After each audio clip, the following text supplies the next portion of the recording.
Welcome to the Murder Mayhem Show live stream edition. I'm joined today with special guest Stonehenge. What's up, man? Appreciate you having me. It's an honor to be on. Oh, no problem. You had me on your show not too long ago. It was a fun time. So, few things to get into. Juggalo news of the week and whatnot. If anybody in the chat has any topics they want to hear about, I'm happy to discuss any Juggalo topic at great length. That is my passion. So feel free to mix it up in the chat if you like. But first thing that I wanted to get into was the new psychopathicrecords.com. Have you had a chance to peep that out yet, Stonehenge? Yeah, I looked at it for a quick second, mostly because I just wanted to see what they had listed as the official artist. Right. And that's actually what I want to get into. The website looks really cool. It has kind of a Fred Fury theme going to it now, but I have been in this extended, never-ending debate with people about ABK, whether or not he's on the label. I have been maintaining forever, for all time, that as long as the website says that ABK's on Psychopathic and ABK's social media pages say that he's on Psychopathic, he must be on Psychopathic. What's that? And ABK himself. Right, and ABK, the man himself, coming out of his own mouth. You'd think that would be enough for people, but it never is. So I talk about this all the time, but when they updated the website, they did not include ABK and DJ Clay on the artist section of the website. Yeah. So for the first time in my many, many years of discussing this, I had to finally say, well, shit, there goes one of my biggest arguments, because that was kind of what I was relying on. That was always what I pointed to and said, look, if according to them, he's there, so who are we to say that he isn't? That was what I had relied on for so long, that when they had taken him off, I was like, oh shit, well, fuck. I guess I don't have as much of a leg to stand on anymore. So I was saying, I guess he's off, but now it would appear, since the last episode I did, they updated the website, he had been removed and is already back up. So I just thought that was a little bit weird. What did you have to say about it? Well, when that first happened, I've always kind of been on that side, like ABK is probably on Psychopathic Records, but I understand that he's not under development by Psychopathic Records at the time. But then again, like, who is really anymore? Like, no, they're not. Nobody's really exactly micromanaged at Psychopathic anymore, like they used to be back in the old days. But when that first came out, I was like, oh damn. Well, I mean, I guess I was thinking, I guess we could have kind of see this coming a little bit, but then when it put it back on, I was like, all right, that's cool, but where's DJ Clay? Right. And that's now where we're at now is like, okay, ABK's back up and DJ Clay is still missing from the website. So it's like, well, now the DJ Clay being left off seems all the more intentional, because if leaving ABK off was a mistake or whatever, and they corrected it, why have they not bothered to put DJ Clay back up? So Clay's another big one that I've been wondering about lately. Ever since he was off of the Fuck the Fuck Off Motherfucker tour, I've been kind of scratching my head, like, what's his status? And he's been posting stuff about working on his own CD. I don't know what that's all about either, but DJ Clay is on the Gathering website and everything, so I have no reason to believe that there's any bad blood or anything. So there's kind of no telling. It's a story that means nothing to most people, but I'm personally invested in it because it's the argument that I keep making. It's because that's what I keep going to, is look at the website, look at the website, look at the website. It's something that I feel personally obligated to talk about. But people always say to me, like, well, why does it even matter what label he's on? What does it matter what label ABK is on? Why does it matter? And I want to say to them, it really doesn't. It's just that I like to keep up with that kind of shit because it's interesting to me.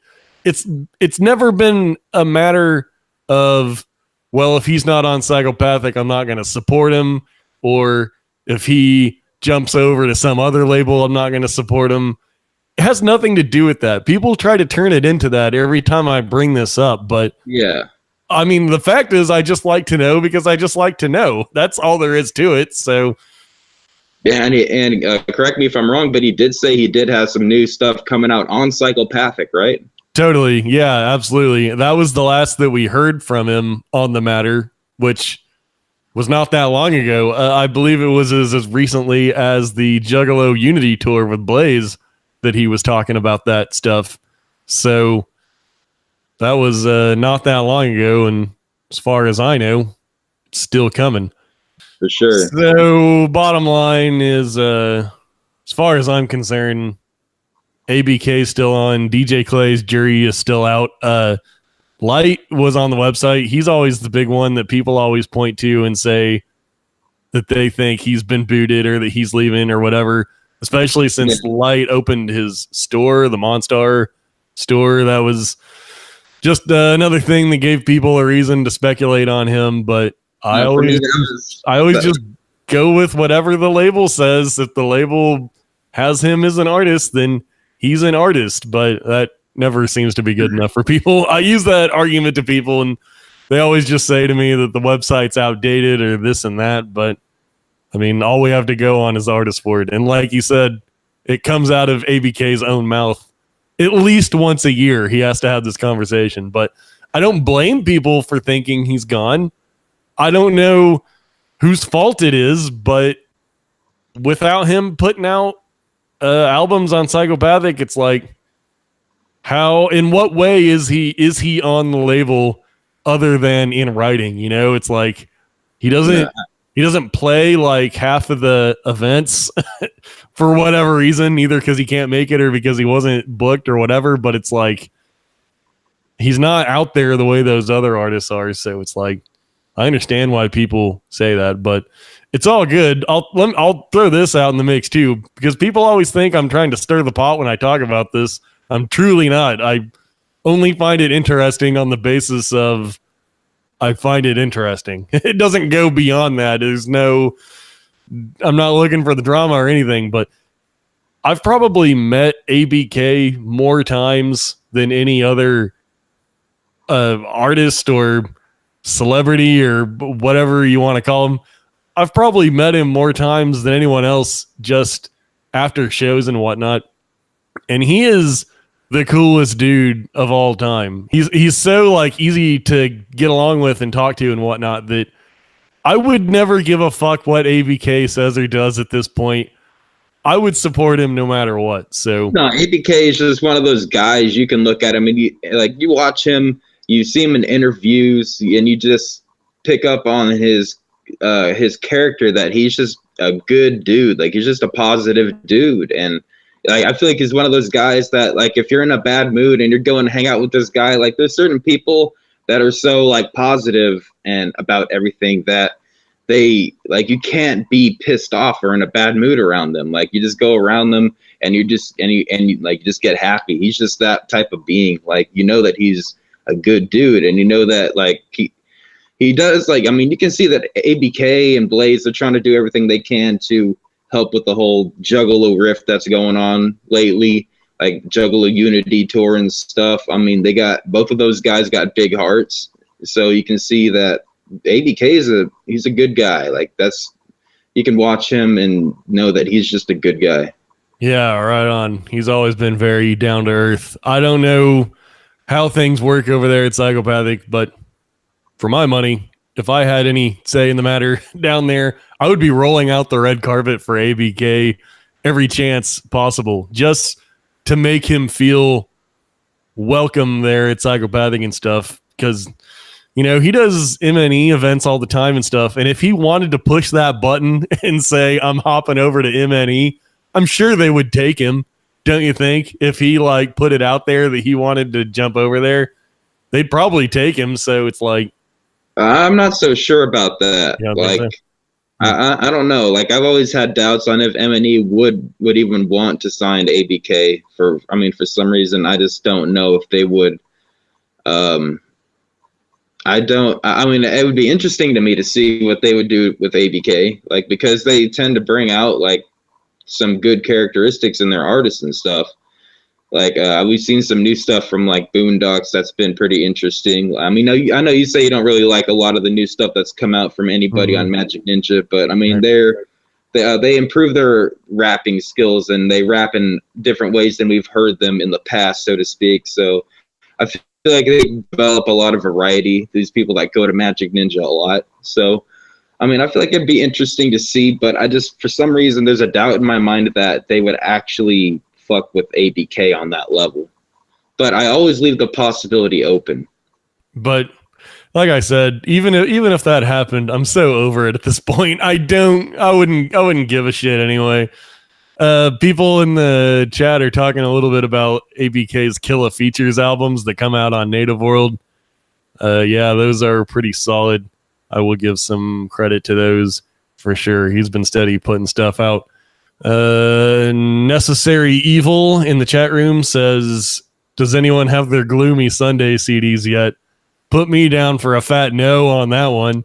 I was actually wondering the same thing. I went to the Fuck the Fuck Off Motherfucker tour in Dallas. It was one of the last dates.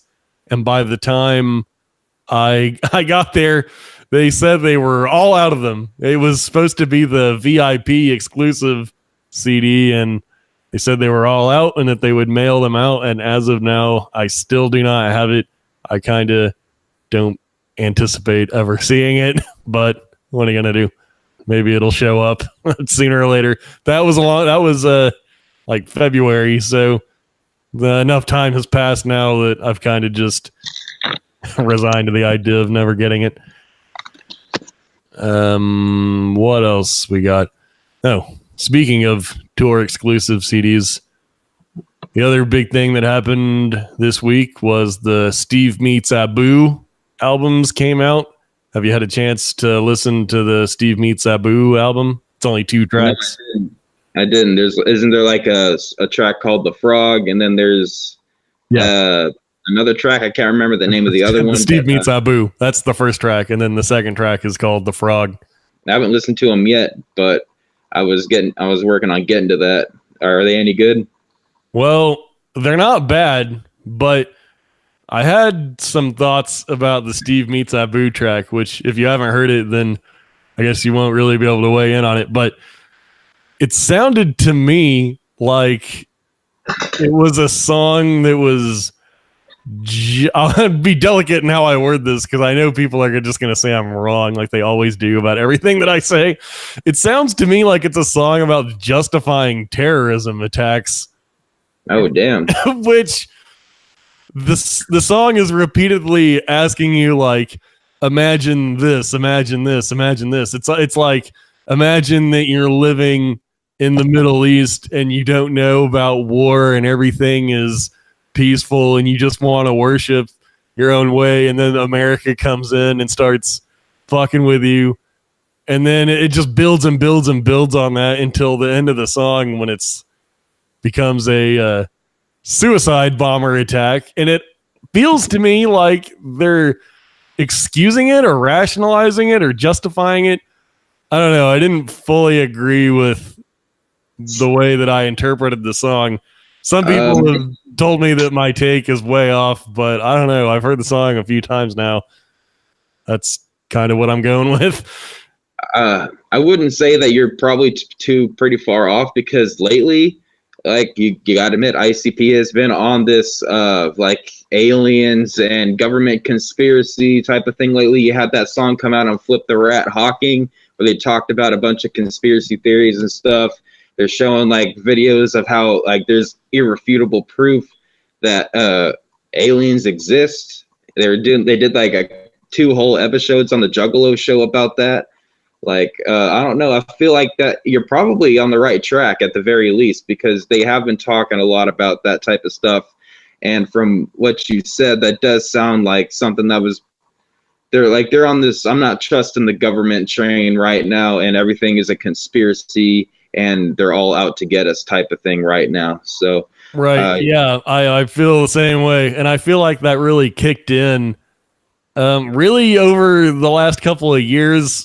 And I attribute that a lot to the whole FBI gang situation. Like, I remember, like, 10 years ago or whatever, ICP used to say that they really loved this country because there they were, two guys that came from nothing at all, and they were able to build up into the successes they are, and they always took that as like a positive thing about America. But now, ever since all this gang stuff and whatnot, it seems like they're getting more and more in the weeds with conspiracies and stuff. And yeah, like you said, Hawking, that's a song that I have a lot of big problems with, because I hope they don't believe everything they're saying in that song. Because if you ask me, there's some pretty screwed up stuff in that song. Like, they say in that song that like 9/11 is a government conspiracy. That's fucked up. I'm sure me saying that that's fucked up is somehow going to piss people off, but I'm sorry, it is. They also say in that song that like the government killed Eazy-E and Tupac, which I find incredibly disrespectful. Not disrespectful to the government. I find that disrespectful to Eazy-E and Tupac to turn their death into some kind of conspiracy thing when, if you ask me, that had nothing to do with it. So what are you going to do? I know people are going to say I'm an idiot for saying that. So here we are. Another thing that I wanted to talk about, the new Yelawolf Trunk Music 3 album. Do you fuck with Yelawolf at all? I do, but not very majorly. Right. I do. There's quite a few songs that I like by him, and I do respect his grind, but there's just a lot of other stuff that I listen to more, so I devote more of my time listening to that other stuff. Yeah, it's so hard to keep up with everything that comes out these days. There's so much. So you kind of just have to like pick and choose which artists you're going to keep up with and which ones you're going to catch up to later. Yeah.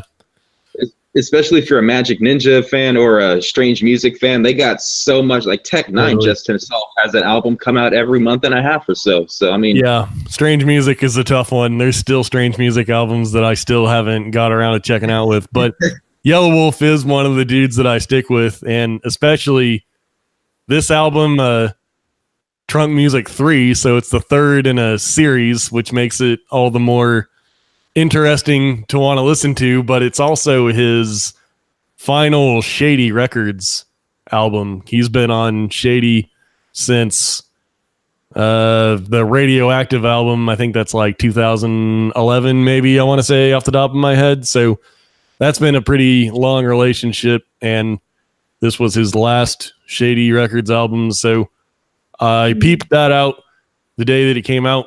Pretty good. Not bad at all. Like, there's 14 tracks on it, and I would say that like 7 or 8 of them are really good. So I called out a win. I remember as a young kid once, my cousin said to me that if a CD has 2 good songs on it, it's a good CD. And that was like 28 years ago that he told me that, and it's always stuck with me. It's kind of, I still kind of carry that with me to this day. Like, other than ICP albums, which I hold an incredibly high bar to, for the most part, yeah, if an album has 1 or 2 new songs that you can add to your rotation, I call that a win. So, especially if I'm not buying the album, I just stream the shit on Spotify. So what kind of a dickhead would I be to complain about an album that I streamed on Spotify? But I like Yelawolf. Big fan. Do you go to gatherings? Have you been to the gathering?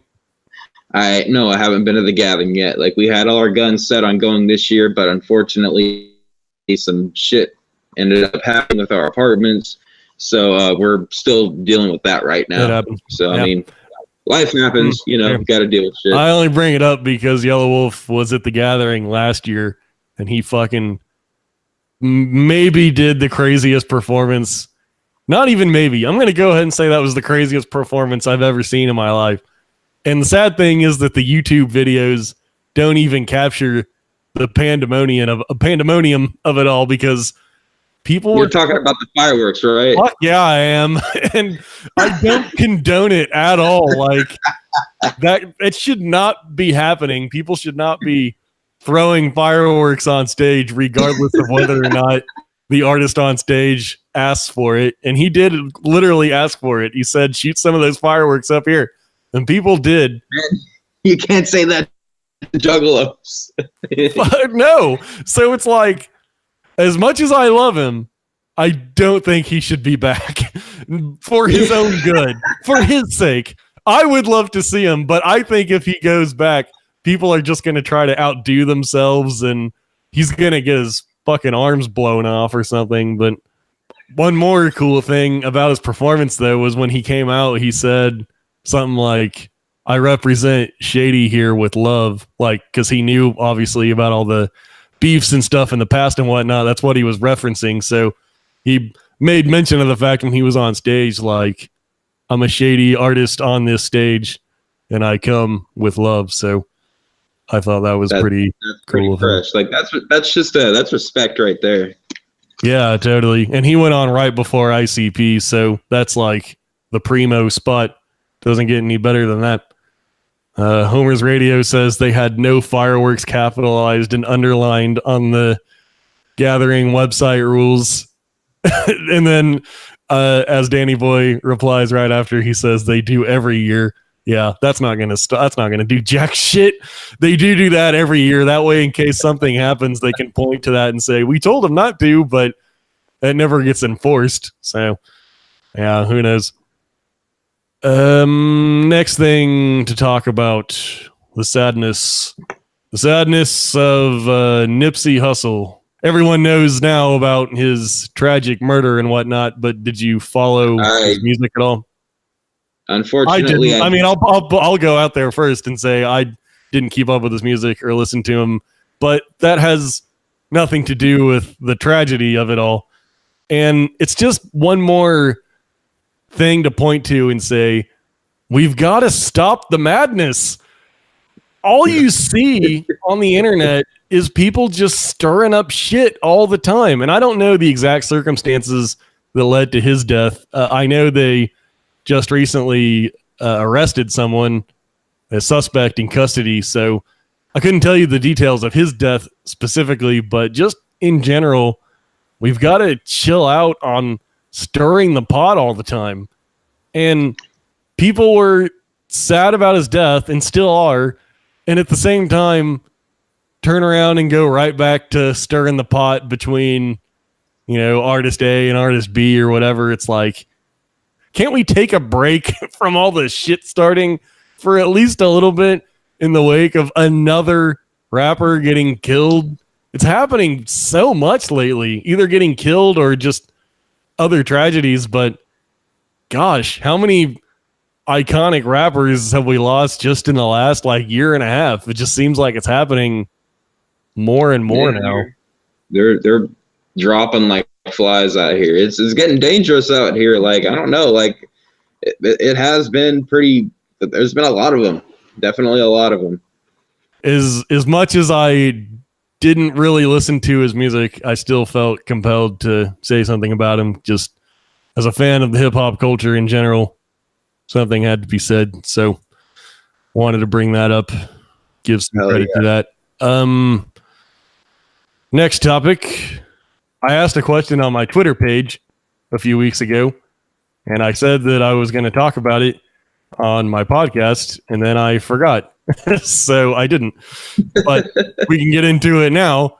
And the question was, what are some non-Joker's Cards ICP songs that you think could have or should have made it onto a Joker's card? So I got a lot of good responses from that on Twitter. Wanted to run down some of these. And if you have any thoughts on the matter, feel free to jump in as well. I believe I submitted mine to that. I'm sure you did. Quite a few people did. So I'm just going to skim through the list here. Advanced Loser says Off the Track from The Calm and If I Was a Serial Killer from The Tempest. Solid I love Off the Track. Yeah, me too.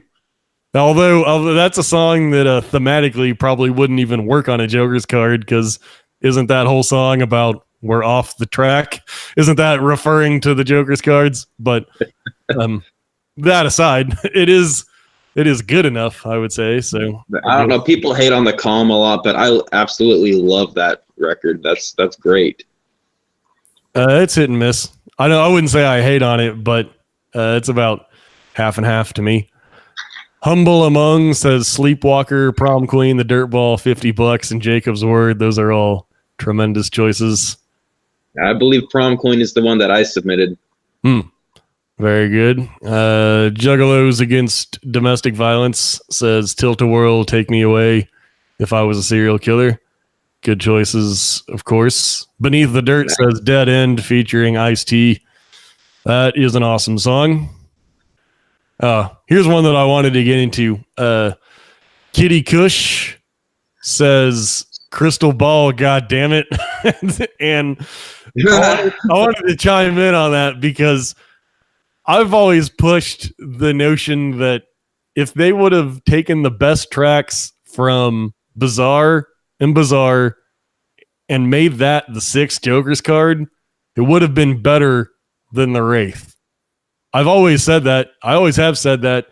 People sometimes give me some pushback on that because they say that Bizarre doesn't have enough of a theme to it to be a Joker's card, much less a 6th Joker's card.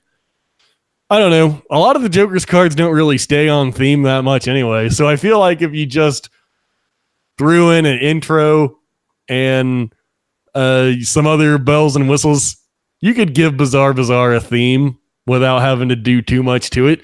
Each CD is kind of short as it is because they both have like 10 minutes of silence before the bonus track. So you don't even have to cut that much. So I think Crystal Ball would have been an awesome like final track on the final Joker's card.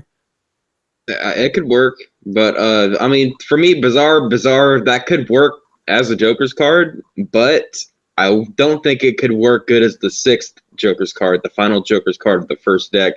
I don't think that it was better than the Wraith in that aspect, but I do think it could be a Joker's card. And what was the last thing you just said? I already forgot. I was talking about Crystal Ball. Yeah, Crystal Ball. That to me almost feels like almost like a Dark Lotus track. Yeah, could have been. I mean, that would have fit in as a Lotus track as well. So wanted to get into that a little bit. So one more thing to get out there. This is big news, kind of. Oh, are you there? Did you drop off or are you still there? I can't hear you again, bro. Like, I don't know if it's like raining where you are right now, but it's like piss pouring where I'm at. So I'm losing connection and shit right now. You can't hear me? Okay.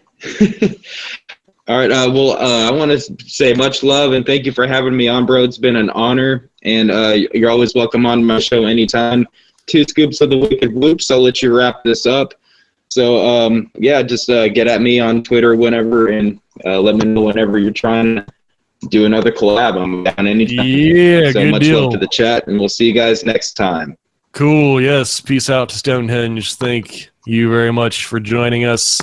Always a pleasure. So, big news here for me. I teased this a few weeks ago, and I forgot to talk about it. I have a bad habit, apparently, of teasing things and then forgetting to talk about it. And it may not mean anything to you, but I think it's pretty cool. Soon, I will be debuting a new wing of the Mitchell Empire in the form of a brand new Twitch channel. Yes, I will be starting a Twitch channel for retro, old school video games, Nintendo, Super Nintendo, Sega. I've already got the shit all set up and worked out. The name of the channel is the freshest part. If you're a juggalo, it is twitch.com/, Who Won a Game? That is the name of the Twitch channel. Who Won a Game? Obviously inspired by the ICP song Game Over. But I wanted to start a Twitch channel for a long time. I just didn't know what to call it. And then that song came out, and I was like, oh shit, it fell right into my lap.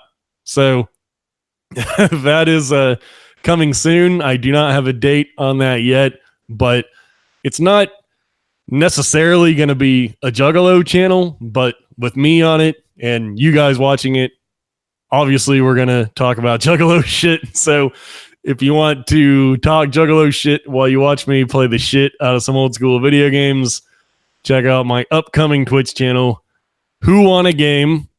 I'll be putting the links out and whatnot after this episode. So to me, that's the shit. I will have a great time doing that. And keep an eye out for that. So on that note, I think that just about wraps this up. You can check out all the links to Murder Mayhem Show, everything on murdermayhemshow.com. There's Facebook, Twitter, Instagram, all that good stuff. And until next time.